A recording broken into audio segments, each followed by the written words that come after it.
I'd like to call the regular board meeting to order. I'll please rise for the Pledge of Allegiance.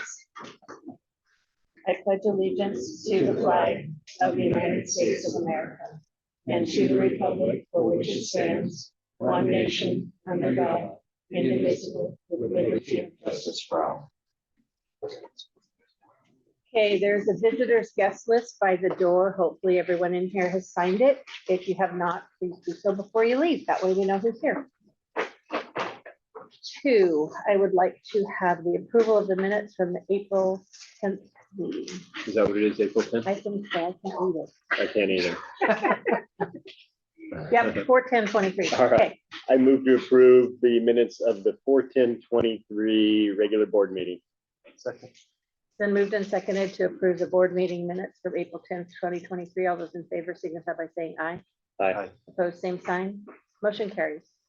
Prioritize agenda, Mr. Drill. As you can see, we have a few guests here tonight. We So what I do. would like to do is put them at the top of the list. Some of them look like they've been playing sports all day or working all day. I'm sure all of them have been studying all day. I'm sure. So let's go ahead and do that Yep. first. Absolutely. That would be fantastic. Okay. So what young people do we have here this evening? What group do we have? So these are your valedictorians and salutatorians, but I have a feeling I'm going to probably put Mr. Rasmussen, where'd he go, on the spot. I'm going to let you do the talking. Is that okay? I was hoping that's probably what you'd like to do. You bet. You bet. Perfect. Awesome. First Thank of you. all, thank you for wanting to honor these people. They have worked tremendously hard the last 4 years. You know, it's funny, we do a lot of other recognition things, but sometimes our foundational meeting principle and job is to educate students to the best they can. And we don't always honor them as much as we should. So thank you for taking the time to do that tonight. And so what I'm gonna have to do, I'm gonna have all of them come up front and we're gonna introduce them and talk to you a little bit about each one of them. So you guys come on up here. Let's have you stand kind of right here behind this thing here. And I will get you.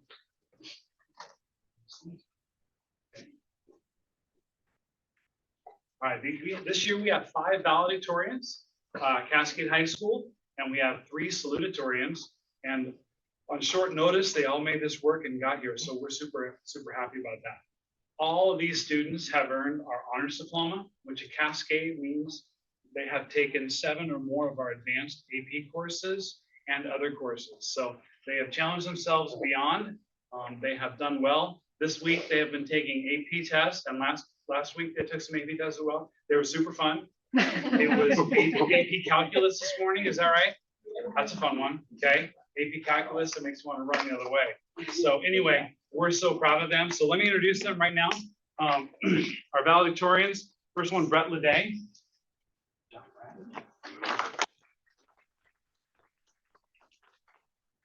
Another valedictorian, Jessica Main. Another valedictorian, Zach Moore, just flew in from tennis. Another valedictorian, Tegan Sanders. Another valedictorian, Riley Woodrow. Then we have some salutatorians here. First, we have Abby Scott. And Nicole Varner.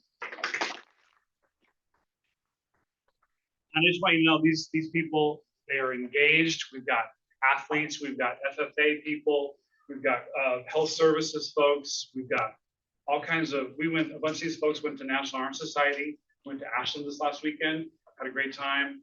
They represent us well. So thank you for letting us introduce them and honor them here tonight. You guys want to say anything or? The Cascade Board of Education would like to honor and congratulate 8 students, even the one that's not here, who worked hard and achieved extraordinary levels of academic success. Thank you. And your athletics and all of everything. And plus you're good people. We only allow good people to do this kind of stuff. But thank you very much because you've worked really hard, all of you. So anybody else have anything to say? That's okay. Then we can let you go so you can go home and study for some more tests. Yay. Moms and dads, thank you guys very much. If you guys would like to speak out, you don't have to stay for the whole meeting, I promise. Right. You can go grab food or go do what you guys need to do. Thanks, you guys, very much. Thank you Appreciate very it. much. Good to see you. Very nice. That's so nice. Awesome. Okay. All right. So reports then, Mr. Drill, superintendent's report. Yes, so let me back up here a second, because I'm playing with this just the way you guys are. Oh, goody. Perfect. All right. I'm glad we're not alone anymore. You are not alone. So good evening, everybody. Welcome. Thanks so much for checking in with our students. That's why we're here, right? Every student. Pete, I appreciate it. I can't believe they spent a whole weekend with you down in Ashland. But I'm sure they had a great time. Got to see a couple plays. Yeah, this, 2 plays, Rent and then Romeo and Juliet. Yeah. Both excellent as usual. Mrs. Dodge publicly did a fantastic job organizing the National Honor Society. Heather Woodrow was there as well. And then several of those parents we saw were with us as well. So Awesome. great trip, great kids, easy, no worries about anything. Awesome. Thank you. Appreciate it.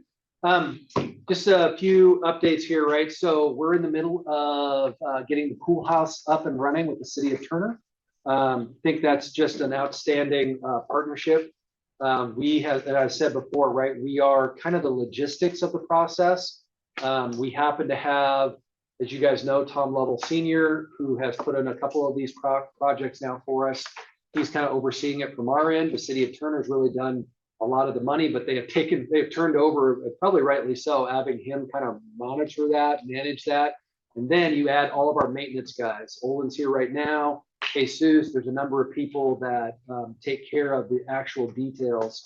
And so when I say logistics, I really mean that. So we are very close. I think we're about a week and a half. Yes, no, close, Olin? Yeah, close. Yeah, so we're getting close to being able to have the lights come on, everything's on. We'll have a regular pool staff this summer, as you saw earlier in our budget meeting, right? So thanking our pool house guy. So Mr. Berkland kind of left that split money to the city and to us. It's kind of a funny way to do it, but we make sure that we are running programs there, swim lessons. I do not know how many kids we have saved over the years, but I'm sure there are some that we have saved because they've learned how to swim. So also provides jobs, lifeguards, and things like that. So we're excited about that. Hoping the next couple of weeks, like I said, it'll be ready to go and we'll go from there. The other thing is funding. We talked about that a little bit earlier, right? We're waiting on the state legislature to give us some final numbers. I am hopeful that the number will go up a little bit. However, this evening we did get a budget preliminarily passed on the 9.9 number. Hopefully that will be the baseline before we get to go from there. Finally, I'm sure Mr. Rasmussen will ask again as well. Please don't forget that before our next board meeting, we'll have a graduation. So we need you out on Federico Field, 7 o'clock, Wednesday, June 7th. And I'm sure that folks will want you there by 6:30. I'll give you a call, make sure that you're available and ready to go. Questions for me? I just want to say how nice the pool building is. I drove past there the other day and drove through the parking lot. And like it's got windows, it's got doors, the outside showers in. It's really, if you guys get a chance, it's really, really nice. And the So, door actually comes in from the side, not around the back. So Yeah. at night when we have young people leave, Mhm. they're not there in the dark Right. with the cash box. So this has worked out really well. It is. It's a much better way for it to do to handle stuff. So I really appreciate it. Any other questions, comments? Okay. Finance director's report. Mr. Pillar, haven't you just been on all night? Boy, I guess so. This is the one night a year that I You get to do more shine. speaking than Mr. Drill does. Yay. Your financial report is in front of you. Don't have much to add to it. Been kind of focused a little bit on the budget area. I do want to let you know that based on the financial report, the numbers as you see, you can see that we're a little over budget in terms of our state school fund revenue. And in order for us to appropriate that and actually spend that, we'll need to pass a resolution. We were just talking about that resolution at the end of the last meeting. But that resolution is in preparation now, and you'll be seeing that next month. Okay. So we're not hugely over budget in that area, and that's a good problem to have. our enrollment is higher than we expected, and so therefore we're going to get a little bit more money than we had budgeted for. That's just a kind of a rule that we have to process. Are there any questions at all on my written report or the financial report? I will say thank you for all your effort for the earlier meeting this evening. Oh, thank Much you very much. I appreciated. appreciate it. Fabulous. Yeah, thank you for Yeah, that. you're a good group to work with. Yeah, Thank you very much. okay, appreciate it. Thank you. Okay. 4.C, high school principals report. Mr. Rasmussen. Okay, you guys have my report in front of you. I'll be brief. I know Ms. Wallace is here to share with you. Mr. Woodrow is going to be here. He's not feeling well today, which is, he must be sick because the guy never misses. So Right. Wanted to share a little bit about him. Earlier this year, we were looking for ways to increase our attendance for seniors or for high schoolers in general. And I don't know where I came across it, but I came across a policy that Grants Pass has, and they require their seniors to attend 92% of the time. And if they don't get to walk at graduation. They'll still get a diploma and that kind of stuff. But of course, you can't hold that back for them. But obviously, walking at graduation is an extra. It's a privilege that you get, families get, and so our senior attendance is always below 90, and we get frustrated by that. They get to be 18 years old and they check themselves in or out, and they're smart enough to play the game of school. They can turn in just enough. Can you work. back up? You said our seniors are always at 90? Roughly. All seniors are at 90% attendance? On average, Okay. if you take the average of the collective group. Okay, Yes, okay, yes. The high got it, school is got it. always 92-ish. Got it. They're always our group that drags us down. The We'd group be as a whole. We'd be a little higher. Oh yeah, Yeah. the whole group. Yeah, okay, got it. These people right here you just saw, they don't miss a day. Okay, yeah, Okay. hang on a minute. What am I missing there? Something's wrong with them. And Okay. that goes for most of our kids. And it's really a handful of kids, a dozen, maybe 18 or so, that just slide in, slide out, play the game of school. They get just enough work turned in and get good grades. And so we saw this policy about if students had less than 90% attendance, they don't get to walk at graduation. There is an appeals process we put in. They could appeal. Have families come talk to us about that. And so something we wanted to throw at you to see if you were interested. We probably wouldn't make it a board policy. The easier way would be to put it into the student handbook as one of our rules and guidelines there. So something to think about. We're thinking about doing it. How can we motivate kids to be here? Some of that is on us as teachers and educators. We know that we need to make our classroom environments meaningful, and that, and part of the problem is we just came out of COVID. So online learning and that kind of stuff, we made it so easy to do the work, to do the activities without being present. And so we want to get back to this thing that if we believe attendance is important, we need to make sure that they're doing valuable, genuine, authentic work inside the classroom as well. So there's this yin and yang, so to speak, about how do we make that happen, still be accommodating to kids, but really show them that showing up is what it's about. Okay. I mean, every employer you talk to, I need people to show up and are reliable. Right. I mean, that's just it. And so that's just one more of those unspoken things that we don't necessarily evaluate. So we're thinking about that. So What does that mean, 92%? What does that mean in days allowed? oh, roughly, if we go to school 20 days, okay, they might miss a day and a half, and that would be allowed. And that's okay, right? They miss And so 2 on days, now they're dropping under 90%. Right. So the next month they need to miss 1 or 0. So really, we're talking they can miss one a day and still be, or one a month and still be Absolutely. eligible. Absolutely. 174 student contact days. He was at 92%. That's 160.8. So you could It's miss 12 school days. 12 or 13 school days an entire year and still walk the graduation. Still be without a problem. We would not count school related activities like sporting trips or field trips. That would not count. Right. These would be simple absences. Obviously, there's the kid who had the family hunting trip, and then they got super sick for 2 weeks later in the year, and now they're going to be right on edge. That's exactly the appeals process we have. We come in and we talk about that. But that's not the kid we're talking about either. Right. We're talking about the kids who just not a lot of supervision. They're sliding in, sliding out of school, a little bit on their own, independent, and they're just playing the game with us. So some of them, we talked about some seniors today who are playing that game and they're struggling to finish. And so if we had this ahead, it's more of a preventative measure. Let them know, hey, show up. Because we know that when kids show up, it helps classes. It's just to go hand in hand. So we would use this much more preventatively than on the back end. Mhm. So that's there. The other Okay. policies are there, a bunch of activities. We are excited to have graduation. It's a great group of kids. We're looking forward to celebrating them. They've grown tremendously as a group. We're excited to see what they have done this year and accomplished and move on to, we just finished our exit interviews last week. A few had to make things up or missed the first one. Again, some kids have put a lot of thought into what they want to do. So we're excited about that. Hope you can join us on the 7th. Any other thoughts about? I've got 2 questions for you. And we talk about this often, but it looks like we're getting rid of, at the high school level, the smallest class we currently have at 139. And we're bringing on another class of 216. Do we have concern with where we're going to put people? It's a little deceiving. We did early graduate about 12 to 18 kids. They finished the first trimester or the second trimester. So recently that number we bumped up. And then several of them have ended up with Ms. Thompson because they're credit deficient or life has chosen them. They've chosen out there. Ms. Thompson's program is growing by leaps and bounds, and kids are choosing to go out there because they like the environment. So on paper, we're guessing it's going to be a 20 to 25 student increase. And yes, that I am concerned. I think we're going to open up around 790 next year. That's as big as Cascade has ever been. So just something to think about. My son has a friend who's currently in the Navy, and they have to hot bunk. Just something to think about if we have to do some similar situation for our students. Just something. No, We're going to work on that. I'm kidding, Okay. of course. Okay. My last question is, and this is a brain teaser for you. What has a neck but no head?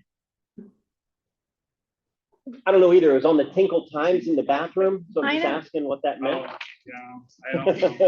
Okay. You'll have to wait till Student next week. council, I guess so. Come back next week. Trying to do some creative things, take the time, little paper informational Yeah. sheet. It caught my in the eye. It bathroom. worked. So It there we worked. go. Next week you can come back and get the answer, Yeah. Okay. that's it. or I'll text it to you. How about that? Maybe you will. When I'll you get you- I'll get you when a next week text. you text me, I'll forget what it's about, but you go ahead and tell me. Yeah, awesome. So I also have a She has the question. answer. A guitar. Has a neck and no head. I guess we can look it up on Oh, Google. I know the she answer to is. Mrs. Thatcher's on the money tonight. that. Okay. Yes. So I appreciate all the list of activities that are happening.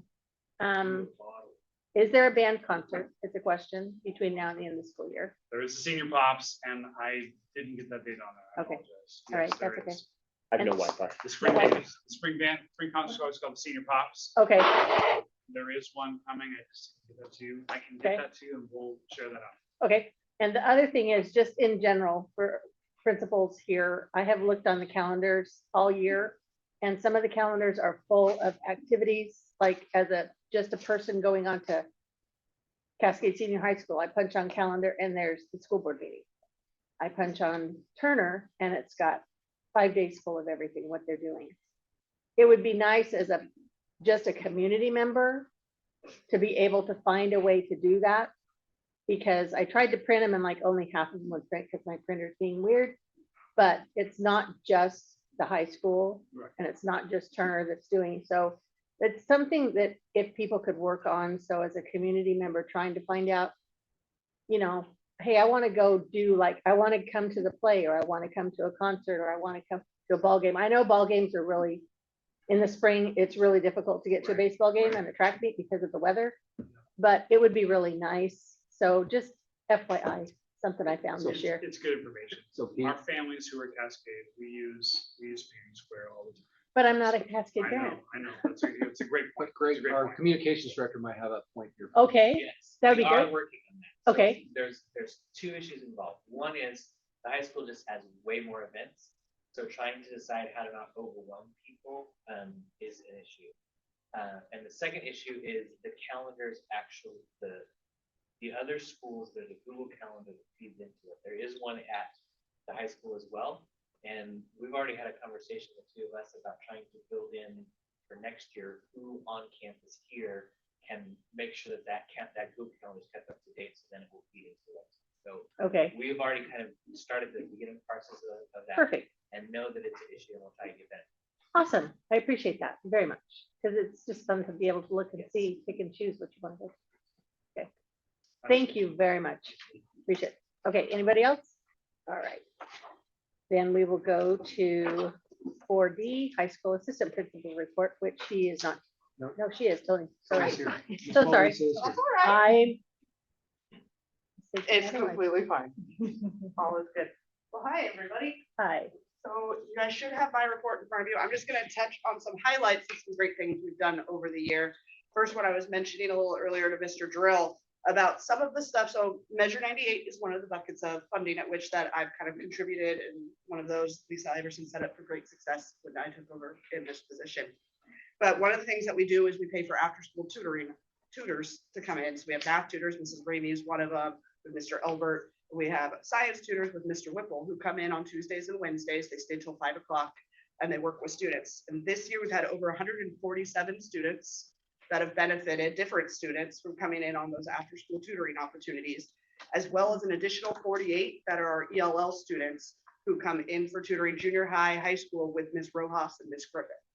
So those together, you're looking at about 200 students who are accessing after-school tutoring opportunities in math and science, which has been really great.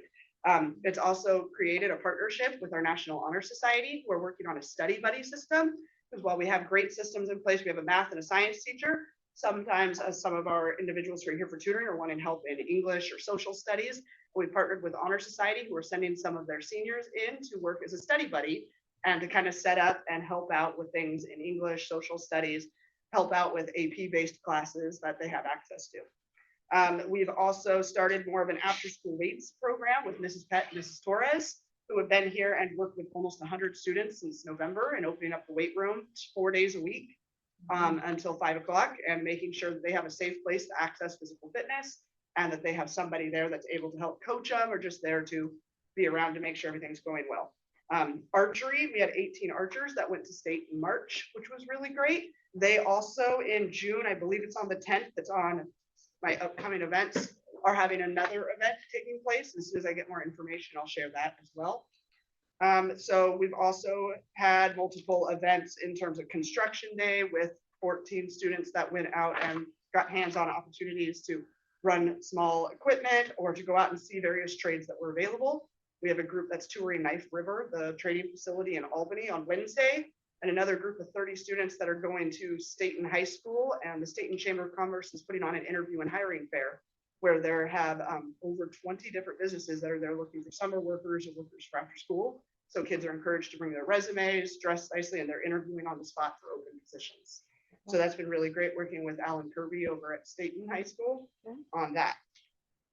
What else? The WCA, we're in the middle of doing our interviews for next year's WCA. We've had over 30 applicants for the 6 programs to study, 15 in health services and another 14 in their cosmetology program. So arguably the biggest of our group there. The rest of the participants are split pretty evenly over which ones 4 or 5 in manufacturing, 2 in construction. So the cosmetology and health services have been really great.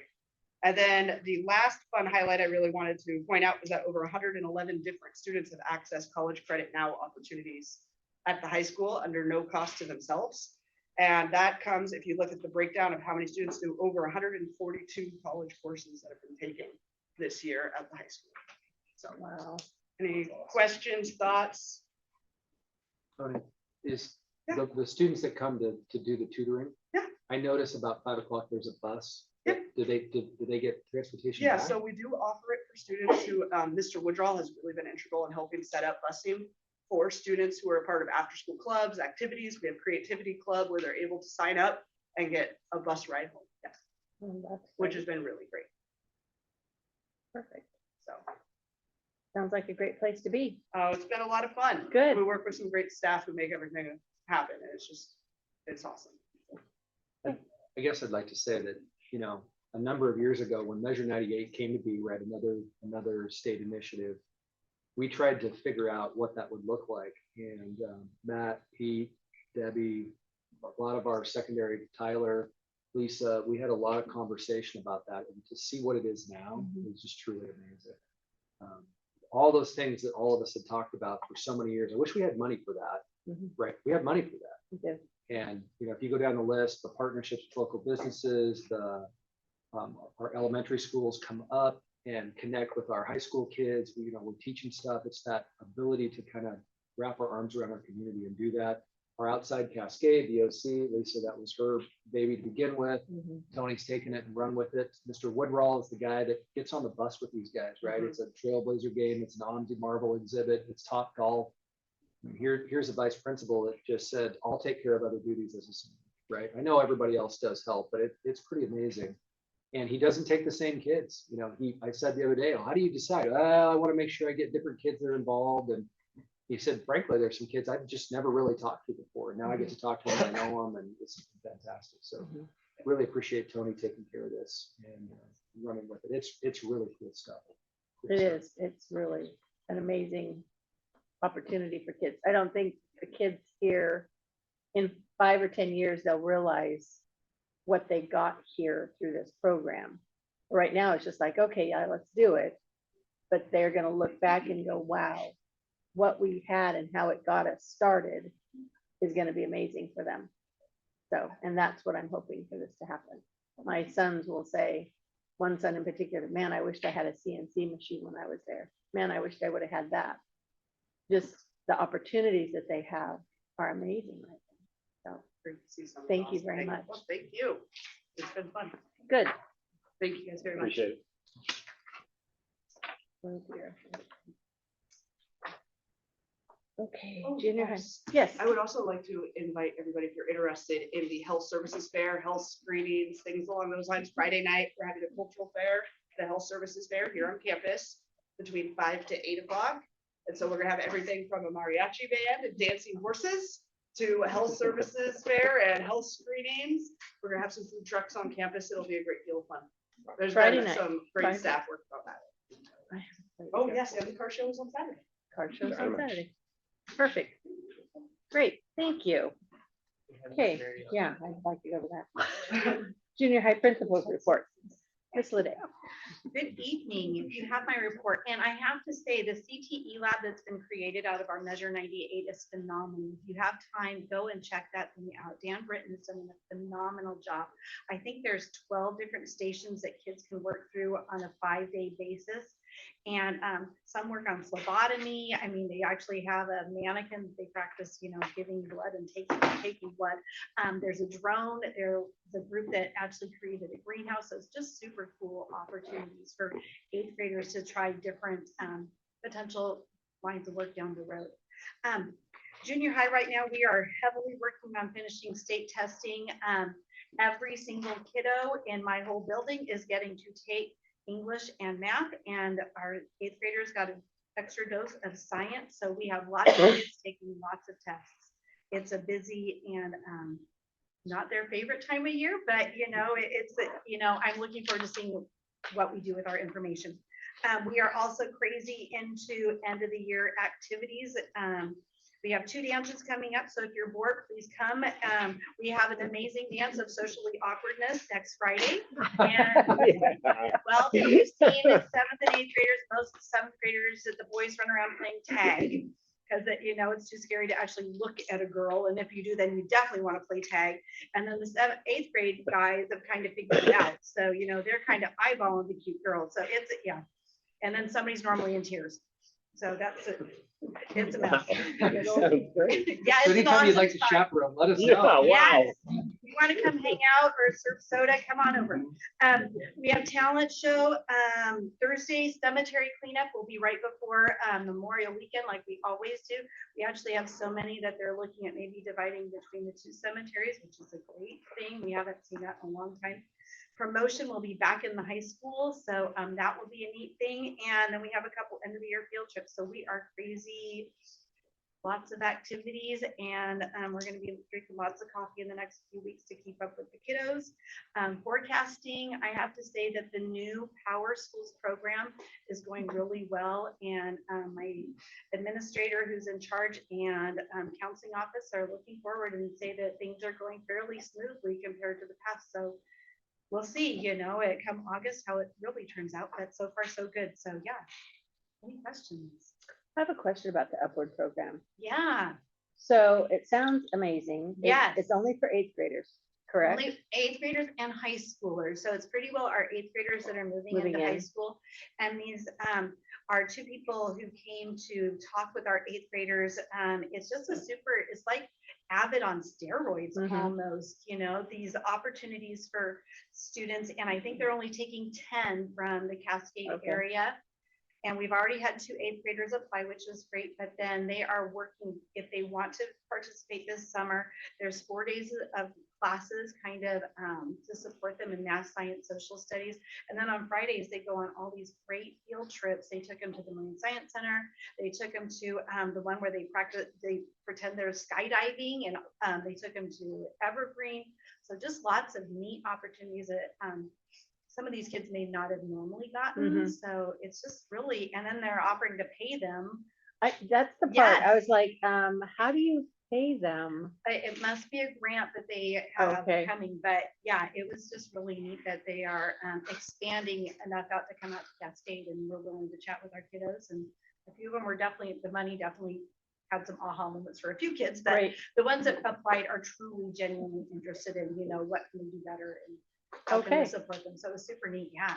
Yeah. that's So, awesome, yeah. I think the question you might have been asking is only 8th grade, right? Is it connected through Avid? It is not. So it's No, it's connected through- Shemeketa. It's similar to Avid, Got but it's even more on kind of steroids, above and beyond, and it's outside of Cascade and Got it. supporting through Shemeketa. Okay, So yeah, but it's 8th graders who are going to be going to freshmen. be freshmen, yeah, Mhm. okay, all right. That sounds great, I Yeah. hope the kids take them up on it. So Yeah. I got 2 questions for you. The outdoor school, do you, just crystal ball here, do you foresee us ever going back to staying the night, or are we gonna be Yeah, busing that it was from a here question. forward? We hope so. The tricky part is now we have 200 kids. We Right. used to have Too big. 130, 140. So there are not enough cabins to Right. have all of us go at one time unless we have kids sleeping on mats, which doesn't feel very, Right. who's the odd man Yeah, out. it's not the same effect, So, or we divide into 2 weeks, which we're struggling to get enough counselors. yeah. So I don't know. The positive with going, up and back is while it's a super long day, we lost very few kids where in the past, kids would get homesick or Oh. I think, and the first day that they went this year, it was so rainy and so miserable. I think if they'd been stuck up there overnight, they would have never gotten dry. And by Right. Wednesday, we would have lost a bunch of kiddos. So it's that weird catch-22. I Sure. don't know. Catherine Illian, who is our lead, has done such a great job of making it as close to real outdoor school. I mean, they literally do everything. They do campfire. It's before dinner, but it's still campfire, and it's back in the fireside room, So, and the field study activities that we've brought in are so much better now. Most of the lessons that we did for the first 20 plus years were the same ones that you guys probably or your kids probably did, and they weren't new and improved. And these people that we bring in are phenomenal. They are truly experts in their fields, and the kids come away impressed. We actually had a guy from the Oregon State Extension Service who's helped where the funding comes from, and he was like, wow, your kids are engaged the whole time, and was very impressed with our camp. Most groups it's a 5-hour program because it's literally an hour plus up, hour back. Mhm. Our kids are there we leave at 8:15 in the morning and they are coming home at 8:15 at night. So Right. it's a full day. So most day camps, they were only funding at $315, but because we're so long, they're hoping to fund us additional money because we truly are. The only thing we're not doing is spending the money. Right. So that leads me to my second question, which is we're getting rid of a class of 216 right now in the 8th. What's the 5th grade coming up look like? We just literally looked today, and I think it's 205 coming our way. So it's a push. We're getting Yeah. the same number of kids out. Yeah. And so the classes are going to stay at this size for We're the at conceivable. 200. That's our every new single normal. class. Yeah. Yeah. If not more. Over 220 is big. Most of them are 200, 210. Right. So, Okay. Brett, I think there's 2 classes, K-12. Pete's seniors are finally lower, but besides the senior conversation, I think there's 2 classes that have a 1 in front of the number. Oh, wow. Everything But else it's is like just 190 across the or board. 187. yeah. So when I first started, there was, the exception was the 200 class. There might be 2 of those, and now we've flipped. Mhm. Yeah. Where there's just 1 or 2 100 levels. That are below, and they're barely below. Mhm. Okay. Yeah. Thank you. You bet. Thank you.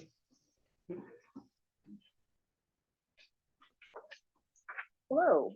Hello, Greg Nolan, Assistant Principal at Cascade Junior High. He didn't call me up. but I was getting there, honest. Okay. You're too fast, right? You're on it. Put it in outdoor school mode. Sorry, another benefit to that too is when the kids leave, the young counselors, which are high school kids, gonna be coached up by all of they're gonna have meetings and the counselors are teaching them. Mhm. So it's really nice for them to kind of reset, talk about the day, what went well, what didn't. And then they're refreshed by the next day and ready to go. And they can learn within the week instead of having to wait till the end of the week to make those improvements. Because they stay up there, Yeah. correct? Okay, Most of them stay. most of them, okay. I'm gonna go off script also, just talk about Penna Games. We hosted this year, Cascade Junior High. It's a math competition. And we had 9 students participate at 3 different levels. So we compete against Dayton, Silverton, Sublimity, schools around here, not only similar sizes, but some smaller schools as well. We hosted in our schools the first time we had it since 2019, so that was pretty cool that we were able to participate, let alone host. And we had, at each level, we had a team place in the top 3 out of 6 teams, so that was pretty cool that we had some success. So we're pretty excited to have that and be able to participate moving forward in the future as well. On script though, 504s, overseeing those at the junior high. And as far as like historically, we're kind of maybe a little bit higher than normal. I think that's due to coming out of COVID. A lot of kids have some anxiety towards school and kind of dealing with that. So I think eventually in the next few years, we'll probably see that number drop off a little bit. That's just my personal opinion. As far as behavior, highlights there. Typically at the junior high level, we have 2 spikes in the year for behavior. One's in October, and we're currently beginning May, which is the 2nd spike. So we're just kind of holding on to see if it's going to be bad or not. So we're looking forward to working with kids, helping them through and making better decisions throughout the rest of this month. Any questions on 504s or behavior before I move on to the athletics portion? Okay. Athletics, we have lots of different sports offered in our junior high. We have a lot of choices in the fall. We have our numbers are up. If you look at our high mark before was 426, which happened twice. We were at participation this year at 564, which is 140 more participants than we've had in the past, which is really awesome. Coming out of COVID, kids are really excited to be a part of things, and we have great programs and we have great coaches. We have a lot of things going for us right now, so we're pretty excited about where we are.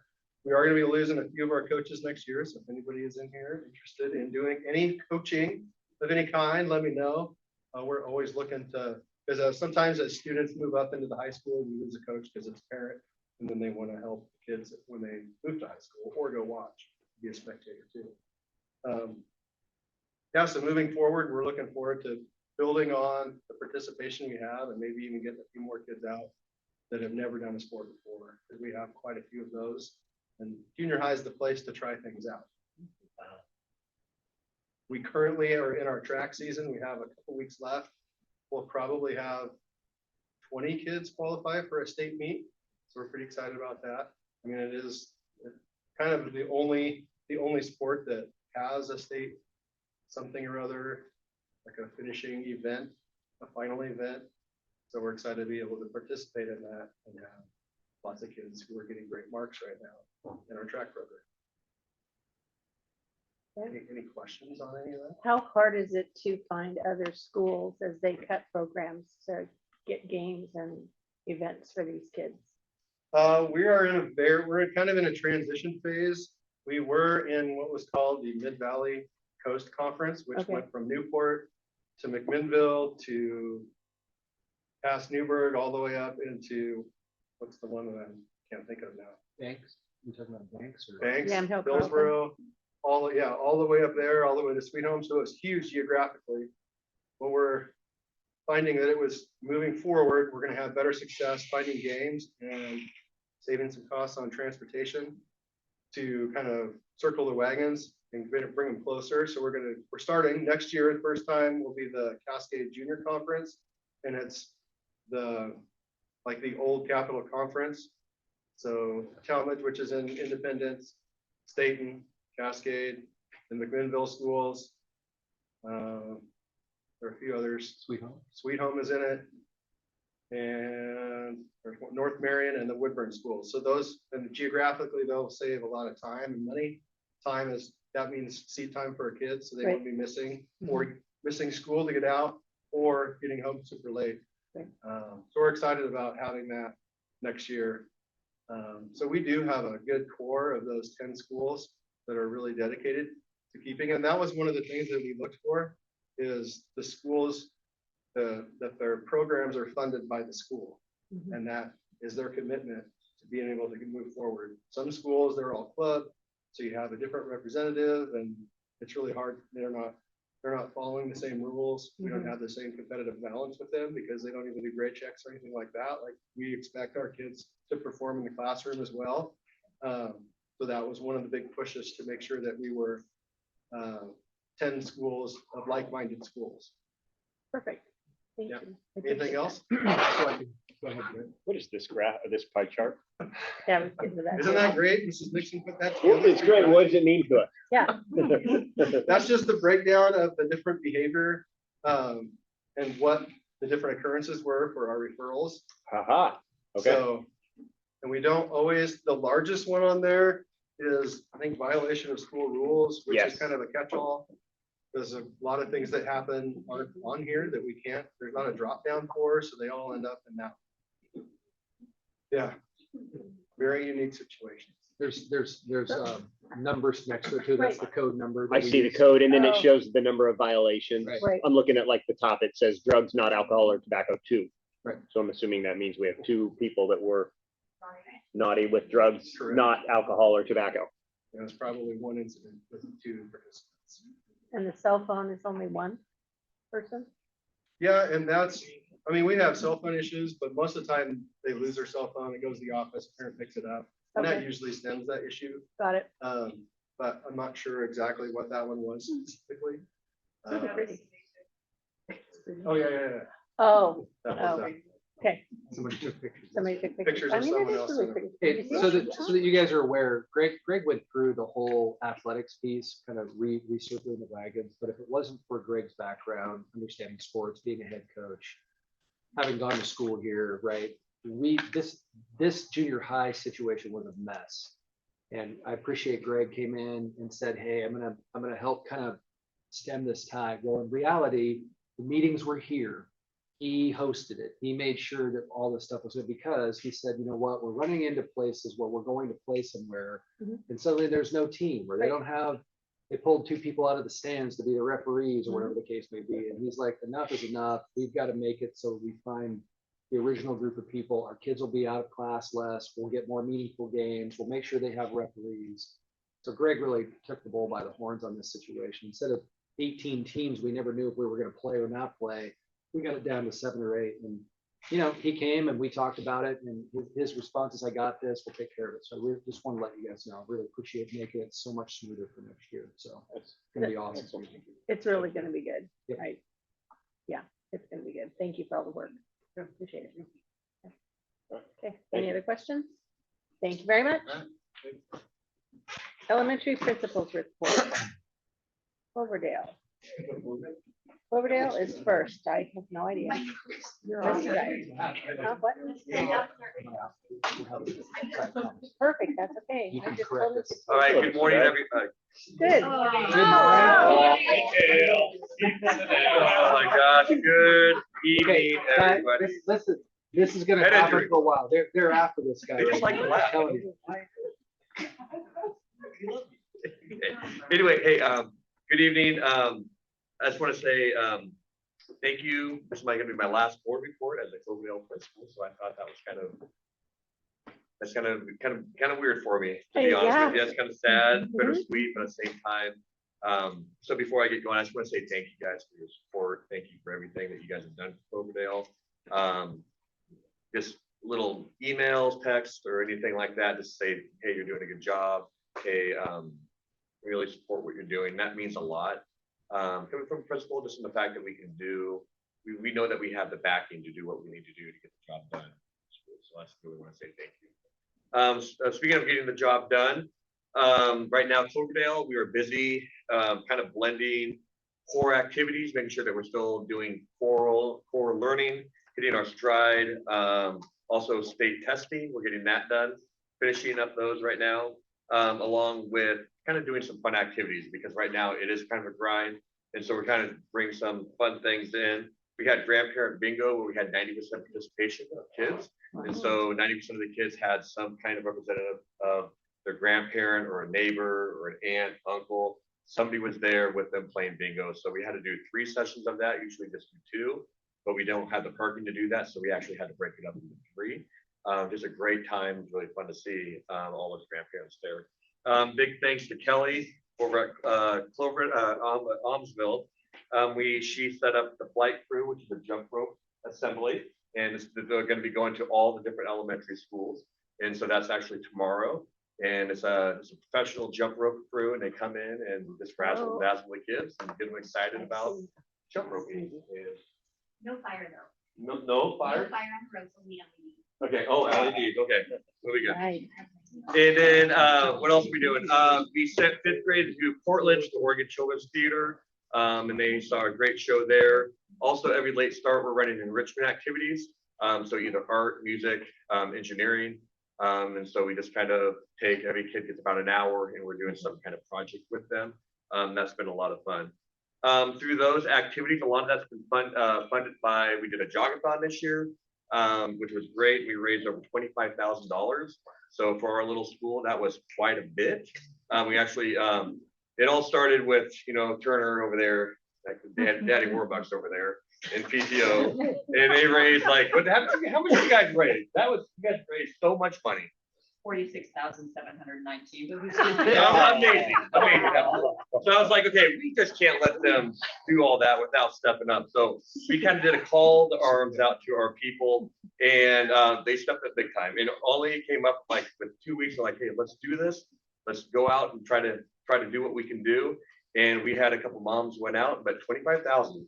And that's absolutely amazing. That's actually doubled than what we've done ever before. Usually like a good year is 11,000, so 25 is actually pretty solid. And that, again, that pays for all those things. Trying to think.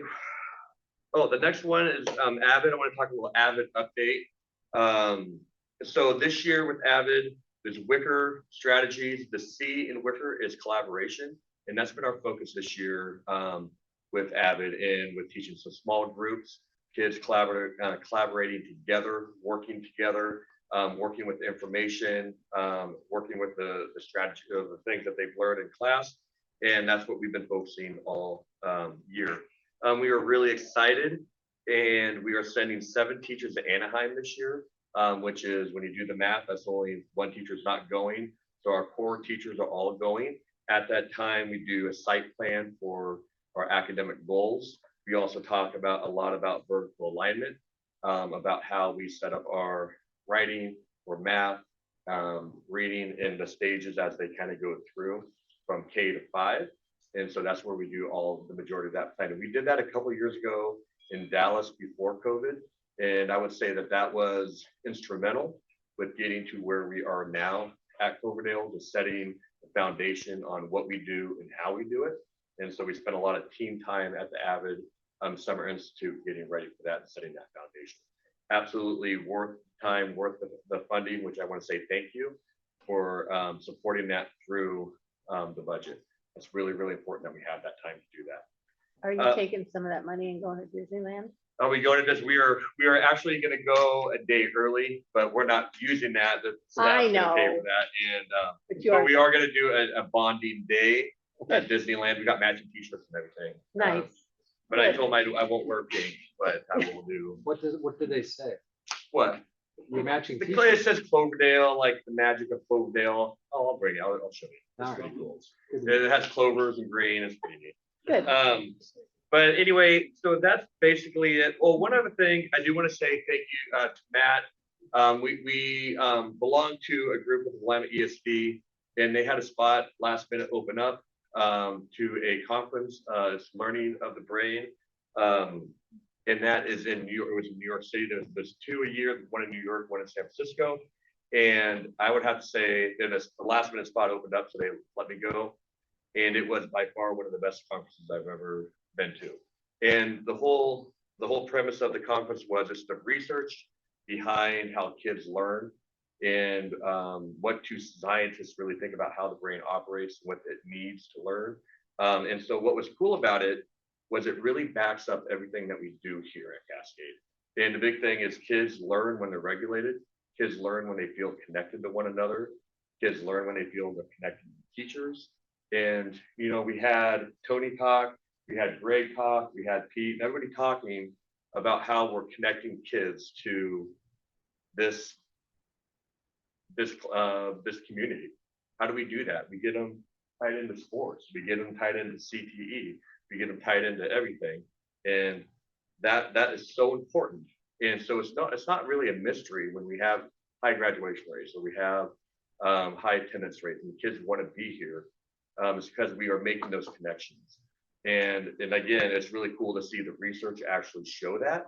And it's scientific proof. The top researchers in the United States, Johns Hopkins, Harvard, Yale, and they're all saying, and they're all backing up, proving what we're doing is the right way to do it. So that's really cool. I'll end on that. That's it. Any questions? I got 2 questions for you. One, first, thank you for everything you've done at Cloverdale. Oh, yeah. Appreciate it, and you'll be missed, and look forward to your next challenge. Oh, thank you. Right? And the second part is I want to back up to something you said about Avid, that the classrooms break into small groups. Yeah. What does that mean? So what do you mean, like at the summer What is a institute? small group? No, in the classroom itself. So Oh. we've got a classroom of Yeah. whatever, 22, 23 kids. Yeah. What does the small group breakdown look like? in there? So it depends on subject time. So like in reading, we have daily 5. And so like reading, we have a 90-minute reading block. And so we might do a 30-minute whole group session or maybe a 45-minute. And then we break it up, and the rest of the time we do small groups. And so a small group of 5 kids are with the teacher. Another group is maybe with another IA that's pushing in, and they're doing explicit instruction over things that they need. Another group is working together, and they're working with vocabulary, or maybe reading together. Another group might be reading itself, or they're reading a book together and they're working on a project. And so that's one way we do small groups. Another way we do collaboration is a lot of times during the whole group, we might do a think, pair, share. And that's where teacher talks about something. I want you guys to think about it. Now I want you to share with or pair up with somebody next to you, and then you share it out loud to the group. And so that's another way to do it that way. So it could be groups of 5, it could be groups of 2, 3, and we just give an opportunity for kids to talk with one another and just work with the material. When they're in those small groups, do you feel they need to have a supervisor or manager, the teacher over watching them, or do they self-regulate pretty well? They self-regulate really well. Okay. A lot of teachers, so that goes, I have a strong, and people will hear me say this, and they probably get tired of me saying this, you got to go slow to go fast. And so the first, they all laugh at me when I say that, but we spend the first 2 weeks to 4 weeks of school really setting class expectations and procedures. Right. And so it's not something that we just say, okay, hey, you guys over here, you guys over here. We scaffold that. We gradually release those. So they work up to that stage Yep, of where they know what to do when Yep. it's go time. So if you ever walk in, you can walk in to Cloverdale, you can walk into Turner, at Almsville too. As we kind of go around and you say, okay, teachers, we're going to do our daily 5. Here's your groups. A lot of times they'll have it up on the board, and they'll have red group, green group, yellow group, whatever, and they have the jobs that they're going to, and they just go and they just do it. And probably transition time is probably less than a minute between rotating, or we say, hey, daily 5 for today. Here we go. They might ring a bell. They might do something. The kids just disperse and go. Okay. And it's pretty cool to watch, especially this time of year. And so does each teacher kind of run under the same principles, I guess, and do the daily 5s, does each class, maybe I said that wrong, does each teacher down the hallway operate the same way? Pretty much on a daily 5, yeah. I mean, so it depends. It changes. So like you got K is a little bit different because we're still teaching those kids how to do things. But I would say 1st grade, 2nd grade, 3rd grade, 4th grade are very, very similar. So they don't have to learn a new system with each grade that they advance to. No. it just progresses. The system they're already in just continues to progress out. I think if they do anything, the station or what they're doing might look a little different, so they might have to teach them a new station. And so Shannon Stinnett, our math coach, just did a PD with us with the new iReady math, it's kind of the updates. And the updates were all individual group stations. And so they actually, I think there's like a whole bunch more small group activities that they can do or rotations that they can kind of work through. And so we actually talked about that on Friday for about a half hour. Something like that. Okay, great. So yeah, it's really good stuff. And I think the biggest thing is just giving kids time to talk with one another and to tinker with the information that's given to them. And so actually in New York, they actually talked about, it's called divergent thinking, and where they really talk about how kids just need time to work with the information, but talk with one another. And that's how they truly learn. And so just me standing up in front of a class talking over and over again, but they never get to use it or they don't get to process it, they won't truly learn it. So the only way they learn it is they work with it, they process it, and they use it. Okay. So it's happening. It's really neat. Nice. Thank you. Yeah. Anything else? I don't think so. Thank you very much. Thank you, Thanks guys. for everything. Turner, Mrs. Ivers. Board blessings in the house. Everybody, thank you. I just wanted to let you know that the last time I presented, the emphasis was on our literacy program, and that's not going to go away anytime soon. We're going to continue to emphasize everything literacy. In fact, we had a bunch of leveled readers in the hallway that teachers set out to recycle on Friday. And today I went into the classrooms with packages of 20 little books and just challenged them to read for a bead. They read 5 books, they come in and tell me about it, they get a bead. They were all excited to take home these books. I mean, literacy has to be job one for kids to succeed in all the other areas. But for today's board report, I wanted to focus on physical education and Ben Comstock's PE program. You know, the research is so clear. 30 minutes of outdoor time a day reduces anxiety, stress, helps kids concentrate better. That's why we have outdoor classrooms at Turner. We have a first-rate, top-notch PE program that looks at the developmental physical needs of kids and works up from there. Not every kindergartner across the state gets to learn a jump rope, so that the really cool program Kelly's bringing us tomorrow can be put into motion and create excitement. But many adults don't even know how good they can feel. And yes, we're going to continue with academics, but we also need to ensure that a strong physical education program is in place. I'm proud of the fact that across the nation, many schools have cut recess and PE, but at Cascade, we're committed to 3 times a week for all students. And I'm so sorry that Ruth isn't here. So would you pass on the emphasis on our PE program? I'll be happy to take your questions about anything contained in the board report. Oh, come on. So where do Got they something. do, so they do PE inside and outside? We do, yeah, depending on the weather. Well, I drove by there the other day and it was raining and I'm like, well, Turner's out. So Yeah. kids are in their raincoats or We're out whatever. for PE. Certainly space is an issue. Uh-huh. With 417 students and next year adding a 5th grade, we're gonna have to double up some PE times in order to get that 3 days a week. But we're fortunate in that we have a very flexible PE teacher who's making it work because his program truly is. We had a summer camp the last 2 years. Mhm. And we were really creative in that we offered a Ninja Warrior course during summer camp, and that was a major component of Sports Week. So those extra COVID funds allowed us to purchase that equipment, which is now used for our PE program. I mean, we have just a top-notch gymnastic, Ninja Warrior course, all of those extras that are prohibitively expensive. Mhm. I mean, one simple mat can cost $800, but we purchased that in part to being creative with our summer camp money.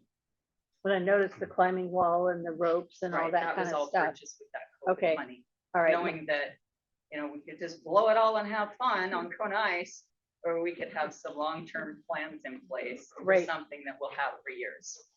Okay. And then this is set up in the gym. Mhm. Okay. Then you have the outside play area Yes. and then you have the gazebo.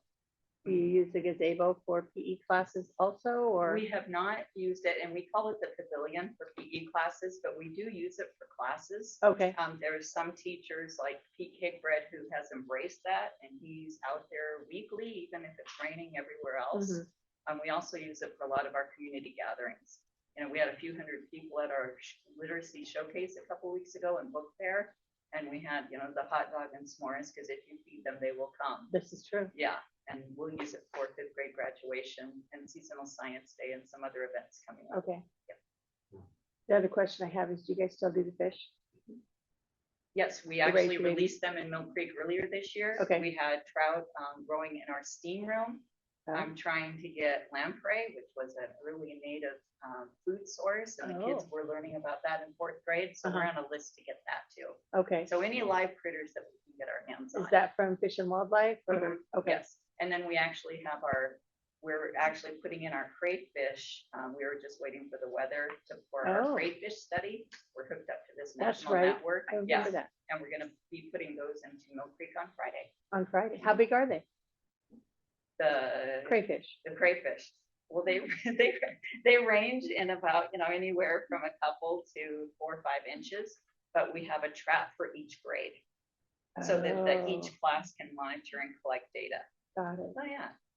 And you're doing that Friday? Yeah, and we have our ecology grant, which is in full kind of steam ahead, with each class doing a very distinct project. We have first graders out there collecting litter, creating a data chart, and hoping that their promotional campaign of no littering and save the earth will reduce litter. So we'll see. Other questions? I'm good. I don't know Thank about you. anybody else. Thank you So very much. I'll ask Yeah. on the class sizes. How are we doing on class sizes at Turner? Are we full? Do we have room to grow? How we do for capacity? Well, you can see that there are 417 students. Right. I believe that when Dan retired, I'm only in my second year, we were about 355, 360, Darren. Yep, I mean, that's we're about right. growing. That's about right. As far as the capacity of our building, that would be a very good question for Superintendent? an I individual. always ask him to stuff determine. though. I mean, we are full. We have our gym space. Our gym is full. Mhm. We are in need of an extra, a room that could be used for any type of functions. Because to have our book fair, we had to close down the gym for 1 week. Okay. But that's just next year we planned it very carefully with Ben, so that his gymnastics unit didn't all have to be put away for the book fair and then Right. put back again. So I just didn't think of that when we planned the dates. So yes, we are a growing concern, and I keep hearing there's more building on the horizon, so. So yes, definitely a plan is in place, and I know Mr. Gill has been working on a growth plan and it's gonna make sure that we're taken care of. Perfect. Hopefully. Fabulous. I love it. Right. All right. Any other questions? Thank you very much. But you know, it flows really well though. We have it on, like last year when I first got the job, recess was like the Wild West. Everything flows really well. And we've ironed out so many issues. I think it's going really smoothly. Every day we have staff and people that can't wait to get there, and it's going well overall. Excellent. Great. Good. Thank you. Thank you. Until elementary principals report. This is. Kelly. Not This is- principal. I thought I said it First, I'm first. going to do my best to stay in one spot. I'm a mover and a wanderer, so I'll do my best. Next, you all saw my report, and I'm wondering, oh, sorry. I'm wondering if you have any questions for me about this amazing data, or what do you notice? Why are you looking at me like that, Brett? Well, I don't know what you were looking for an answer there. What did we What notice? do you notice about this data? Awesome. I don't know. Use more words. Any other words? Colorful. Yes, very pretty. Thank you. And Well, let me help you out. Thank Thank you. you. I want you to know that first of all, in the fall, all the elementary administrators got together for a few common goals. And one of those was around reading fluency, saying that all third grade teachers or all third grade students would be at grade level by the end of third grade. That's a pretty awesome goal, every single student. Well, we're working towards that. If you look at the fluency growth chart, you will notice at Almsville, well, first of all, the red bar shows that expected growth of words per minute, so how many words each student can read in a minute, the expected growth is actually about 13 words a minute in 89 instructional days. Okay, but look at second grade. What do you notice? Yes. They grew about 18 words per minute in 52 instructional days. Got it. Right? Okay. In third grade, more amazing growth in 52 instructional days. Now, if you go over to the accuracy is by percentage, so it looks a little bit skewed, right? Mhm. Accuracy is a little bit lower, but look at the expected growth. The expected growth in accuracy percentage is like 2%. Almsville second graders are growing at nearly 7% accuracy, which directly drives fluency, which is words read per minute practice. That's awesome. So what does this mean?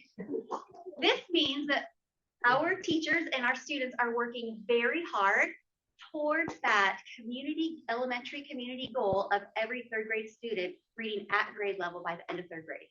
So, you know a teacher, if you know an administrator, if you know a second or third grade student, pat them on the back. That's awesome. Okay, questions about reading? Nope. Good job. Great. The next thing I wanted to talk about is our early learning pre-K and kindergarten focus. Kindergarten readiness was another area for growth for elementary schools. And as a district, we've done several things. First of all, we know that a child's future academic success really depends, well, it starts in kindergarten and pre-kindergarten. So we had our, what do we call it? Ready for Kindergarten came in. All elementary families or principals sent out to their future kindergarten students an invitation for their parents to come to a parenting class called Ready for Kindergarten. And this was put on by the Marion and Polk Early Learning Hub. They came in and taught a series of 3 parenting classes for 3 hours each time, provided childcare, provided dinner for students, for children and families, resources. They got a bag full of resources every time they came. So that's one connection we made.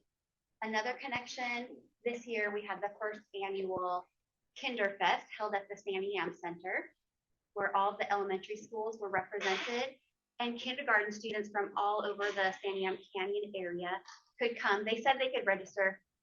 We weren't ready for that, but they got to come and get information from us. We got to invite them to our open houses, just welcome them into our community. So that's another area where we were visible.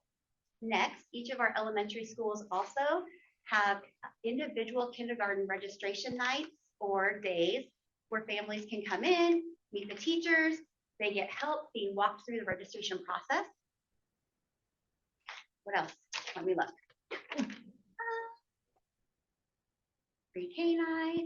Yeah, so I guess my point is our district, all 3 elementary schools are doing a really nice job for, connecting with our families even before they arrive at kindergarten. Mm-hmm. So by doing all this pre-K work, have you come up with a guesstimate of how many kindergartners are going to be enrolling this year? Is there any, have you, yeah. Well, we had our registration night last Friday until 6 p.m. and I believe we had about 60 students register, which is right about Normal. Where we typically are. Okay. Yeah. And you're running 100 or so now. We have 105 it's as at the of top of the page. There it is. last week. Okay. Okay. So that's about right. Okay. All right. Any other questions? Yes, sir. A comment. The cooperation between the elementary school administrators is remarkable, and I commend you for that. I notice it. And then this rapid push to recover from what we said was maybe COVID, who really knows, but that mess, that big fat mess. is being fixed rapidly in this district. And I cannot say enough about how proud I am and how thankful I am, because the kids who were damaged by that will pay a price for that their entire life. And that you're minimizing that is noticed and appreciated. Thank you for that.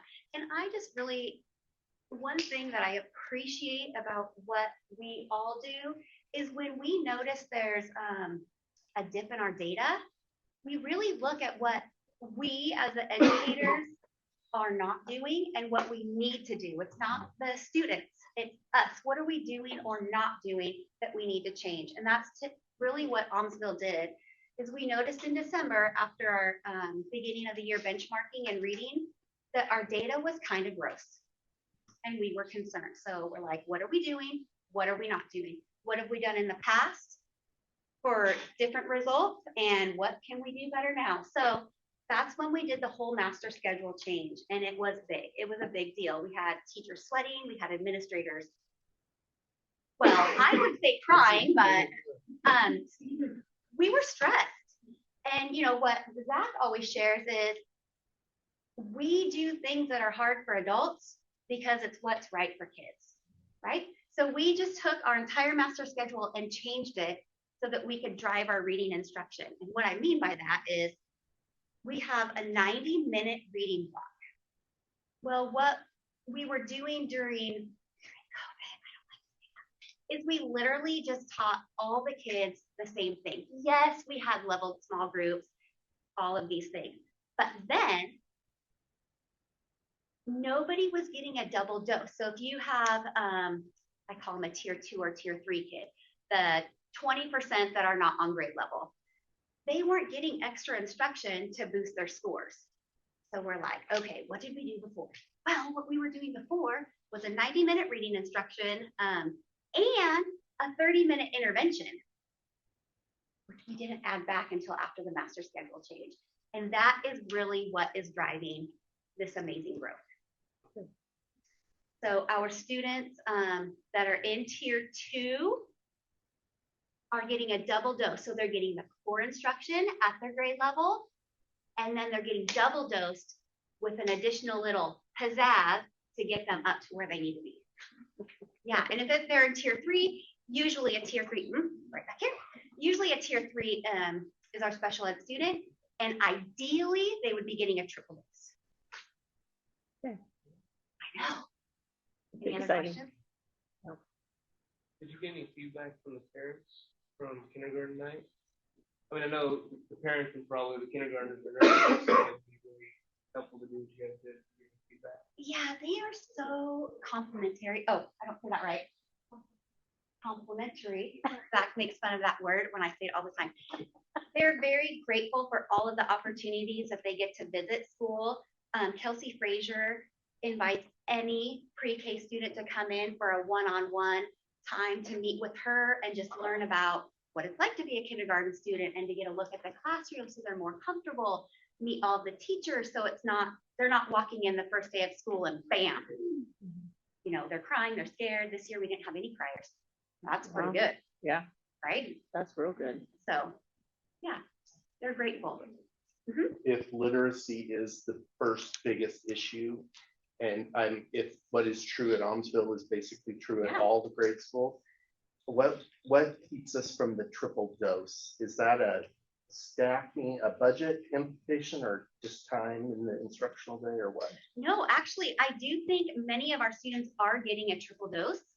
I think it might look different depending on where you are, meaning our teacher and resource may triple dose our students different than Turner or Cloverdale. But those special ed students are getting instruction at their level, especially designed instruction. Anything else? Thank you very much, Mrs. Rommel. Personnel, Mrs. Moorfield.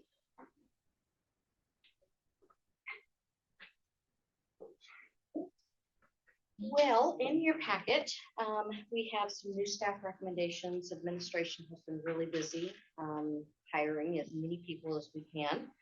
So we have Riley Bangert, elementary teacher at Cloverdale, David Hurley coming back to us.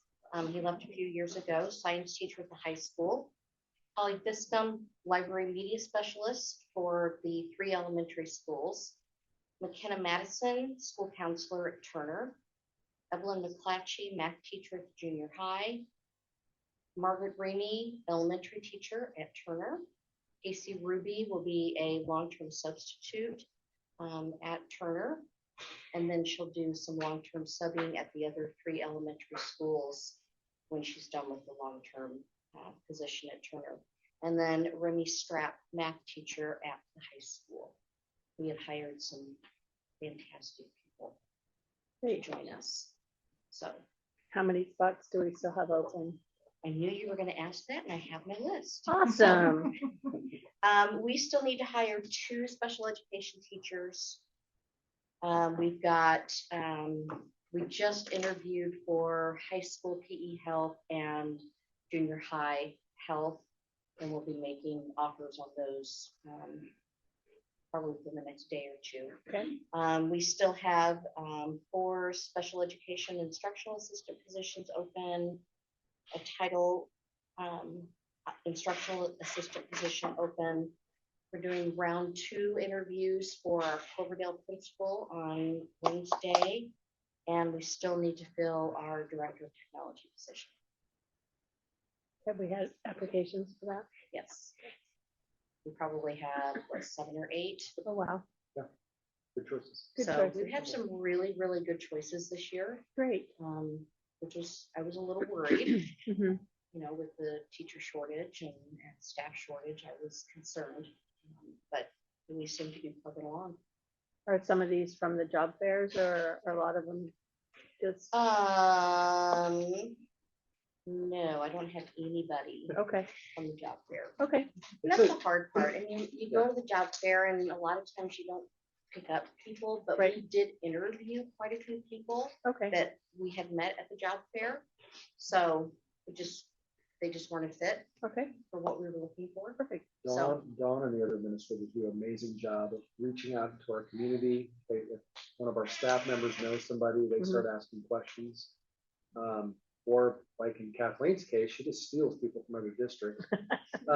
So it's one of those moments where we try to find people. And then frankly, our administrators get really bullish about it. They're like, nope, that's the person we want. We recognize this is the person that fits. And they are not shy about going after that. We've also with our new staff, Greg sitting in the back, we've had other people that I know somebody from somewhere, and so we reach out and try to trade it. I'll be honest, we just go get people, and our stability, our focus on how we handle things, is our reputation's in front of us. We've heard that a lot. We were worried a little bit about the Cloverdale position. We did have an internal candidate, which is really unusual for a leadership position. Right. And our 3 finalists all have admin experience. And so that's, I think, pretty unusual. That's great. So it's a good problem to have. Yeah, it is. and every time we interview people, we always ask them, why are you choosing to come to Cascade? Mm-hmm. And they always tell us, I've heard so many good things about Cascade, and I want to be part of that.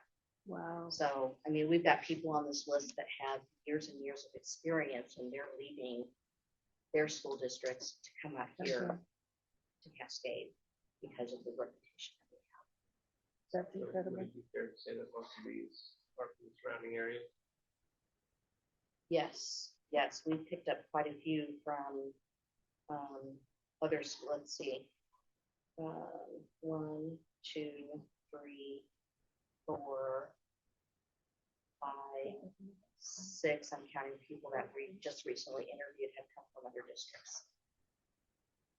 And then, can you explain long-term substitute?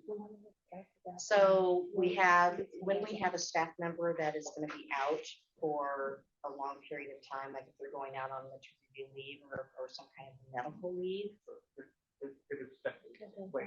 Yes, yes, yeah. And it's a lot easier to find somebody if we can actually hire them for that position for that period of time Sometimes we can get them through EduStaff, which is our substitute pool.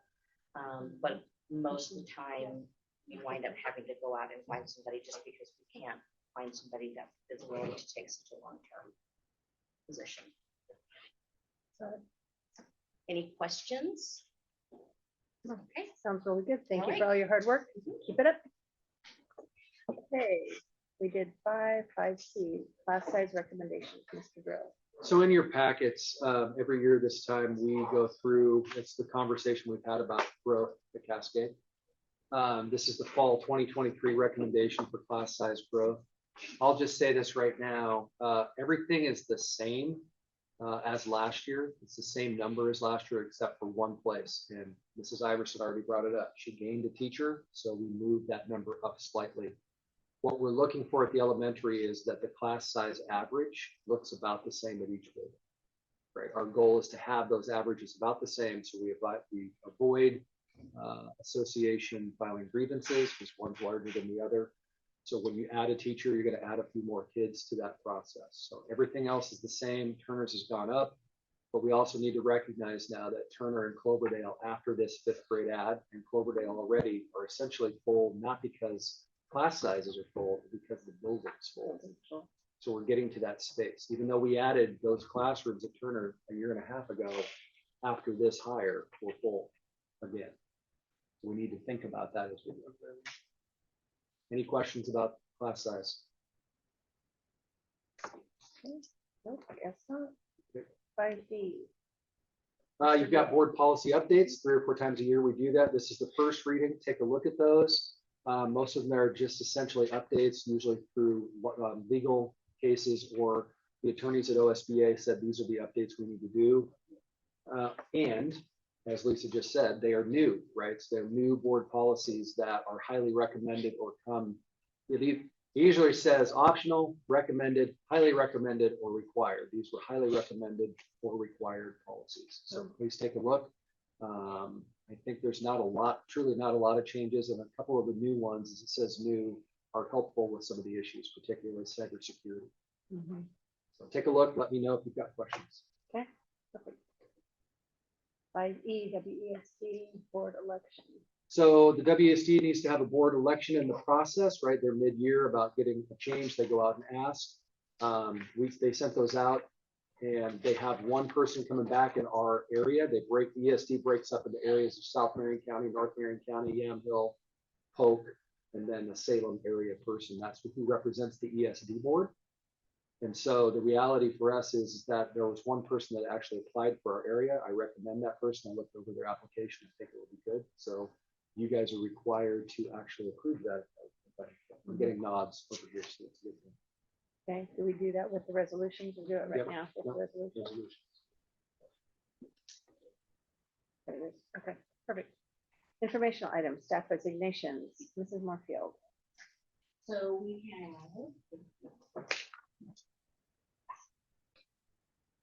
We have 2 staff members that have recently resigned. We have Elizabeth Schmidtl from the junior high. She was one of our counselors, and Cindy Ziesmer was elementary teacher, or is still at Almsville Elementary School. Okay, so they just added to your list of, gotta get somebody. We actually were able to fill the Almsville position from within. Oh. So we had somebody that needed a position, and we were able to put that person in that spot, so we don't have to hire for Almsville. Oh, We perfect. will have to hire for the junior high though. Okay. All right, thank you. You might want to stay. You're next. Coach advisors list, Mrs. Moorfield. I don't know why. I don't either. I think the last couple times I did it, you just weren't here. So, So you have, and I haven't looked at it okay, I have. since it was submitted, but coach advisor list for the remaining sports that we have for the rest of the school year. We'll be starting with fall sports here shortly. Do you have any questions on anybody on that list? I don't think so. Okay. All right. I can't say about that. Yes, If you notice a number of track folks, Yeah. the junior high, I don't know, half of Greg's school was out running track. That's what it felt like. I don't know how he gets all those kids out there, but the junior high, I don't know, it felt like they take 8 buses or something. That's what it feels like when they go, and also some support at the high school. So it Great. worked out perfect. That is good. Yep. More kids involved. Yep. Trip notification, Cloverdale, Mr. So, Drill. yep, so while they don't go out of state, Cloverdale has their regular Oregon Trail, Eastern Oregon trip. Mrs. Ishii does that. Mr. Dyer takes care of the details for the background. I think they just wanted to make sure that you guys were aware of what was going on for those days. I appreciate it. Yep. Sounds Do like you a have any very fun questions? trip. Mr. Dyer, do you have anything you want to add to that? Well, it's just it's a wonderful trip. It's awesome. Last week it was a 3-day trip. Now it's a 4-day trip, 3 nights, just because they raised so much money this year and they kids earned it. They deserve a little bit more. Oregon Trail history, I have to say, it's probably one of the coolest field trips because you walk away there being proud to be in Oregon. Right. Like you really just so cool about what we do with the history. And so it's really, really neat. So, it's a fun time. And that's the 5th graders to go? Huh? That's the 5th graders to go? 4th grade. 4th grade. Okay. Oregon Trails, Oregon history is 4th grade. Okay. I missed it. All right. Any questions about that? Yeah, can I go with you? Huh? Can I go? You want to, honestly, we got a spot. Let me know. I mean, even if you just go for a day or something like that, first leg, you stop in in Boardman, when the schools went to the Sage Center, where they talk about farming industry, agricultural industry, and how it is worldwide and stuff like that. So it's absolutely just awesome to see what Oregon actually provides for the world and the. Great. Okay, there's been no public comment submitted from anyone. So does anyone here have a comment? Nope. Okay, we'll move into resolution. 8A, resolution regarding new staff recommendations. Be it resolved, Cascade Board of Education moves to approve the hiring of the new staff members as recommended by the administration. Is there a second? That's okay. Moved and seconded to approve the hiring of the new staff members as recommended by the administration. All those in favor signify by saying aye. Aye. Aye. Opposed, same sign. Motion carried. 8B, resolution regarding recognition of valedictorians and salutatorians for the Cascade High School class of 2023. Be it resolved, the Cascade Board of Education moves to honor and congratulate the 8 students who worked hard and achieved extraordinary levels of academic success. These students have been named valedictorians and salutatorians for the Cascade High School class of 2023. Then moved and seconded to approve the valedictorian and salutatorian for the Cascade High School class of 2023. All those in favor signify by saying aye. Aye. Opposed, same sign. Motion carries. 8C, resolution regarding the fall 2023 class size recommendations. Be it resolved, the Cascade Board of Education moves to approve the fall 2023 class size recommendation. A second motion. Then moved and seconded for the board to move to approve the fall 2023 class size recommendations. All those in favor signify by saying aye. Aye. Opposed, same sign. Motion carries. 8D, resolution regarding Zone 3 Willamette ESD Board of Director. Be it resolved, the Cascade Board of Education moves to approve Alonso. Oliver. Thank you. Central School District to serve on the Willamette ESD Board of Directors to serve a 4-year term starting July 1, 2023. Second. Then moved and seconded to approve Alonzo Oliveras of Central School District to serve on the Willamette ESD Board of Directors to serve a 4-year term starting July 1, 2023. All those in favor signify by saying aye. Aye. Opposed, same sign. Motion carries. 8E, resolution regarding board policies, first reading. Be it resolved, the Cascade Board of Education moves to approve the first reading of the proposed board policies. Then moved and seconded to approve the first reading of the proposed board policies as recommended. All those in favor signify by saying aye. Aye. Opposed, same sign. Motion carries. Okay, done with the resolution. Future agenda items. So after the graduation on the 7th, you've got a June meeting where we need to wrap up the budget, right, Mr. Pillar? Yes. And other than that, our regular board meeting. And then come July, we're on to a brand new school year for the board. All 3 of our board members are running unopposed. So it looks like all 5 of you will be back. So I appreciate that. Okay. Any other anything? If there being no further agenda items or comments, we will adjourn this meeting. Thank you, everyone, for coming tonight.